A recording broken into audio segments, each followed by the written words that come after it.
SIM cards na may buwan ng libreng data natanggap ng mahigit 100 paaralan sa Cordillera mula sa DICT. Ito ay para matiyak ang kanilang internet connectivity na mahalaga sa edukasyon ng mga estudyante. Si Bridget Marcasi sa sentro ng balita.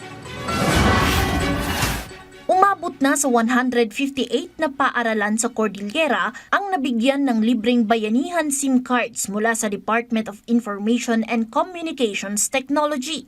Sa tala ng ahensya, 24,000 SIM cards pa lamang ang naipamahagi mula sa target na 61,000 na inilaan sa rehiyon. Ayon sa DICT Cordillera, pangunahing benepisyaryo nito ang mga teaching at non-teaching personnel ng DepEd at mga benepisyaryo ng 4Ps.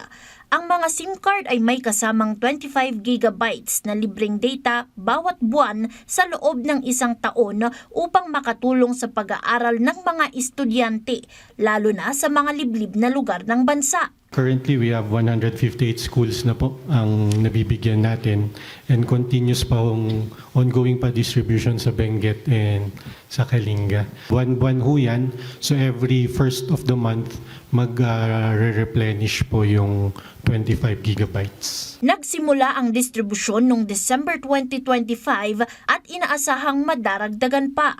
Hamon sa pagpapatupad ng programa ay ang kakulangan ng mga cell sites na nagbibigay ng internet connectivity. Sa kasalukuyan, ang internet penetration rate sa Cordillera ay nasa 74.21%. Sa Baguio City ay nasa 100%, Mountain Province na 88.88%, Benguet na 81.4%, Apayao na 76.69%, Kalinga na 71.24%, Ifugao na 60% at Abra na 41.25%.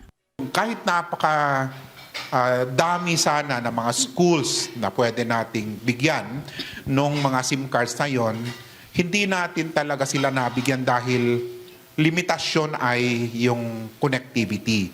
Kasi ang buhay ng SIM card na yan ay connection. Hindi naman natin pwedeng ibigay yung mga SIM cards sa mga school, sa mga areas na wala talagang connection. Dahil dito, umaasa ang DICT sa tulong ng National Telecommunications Commission ay mahikayat ang iba pang mga telcos na magtayo ng mga karagdagang cell sites sa Cordillera. Bridget Marcasi Pangosvian para sa Pambansang TV sa Bagong Pilipinas.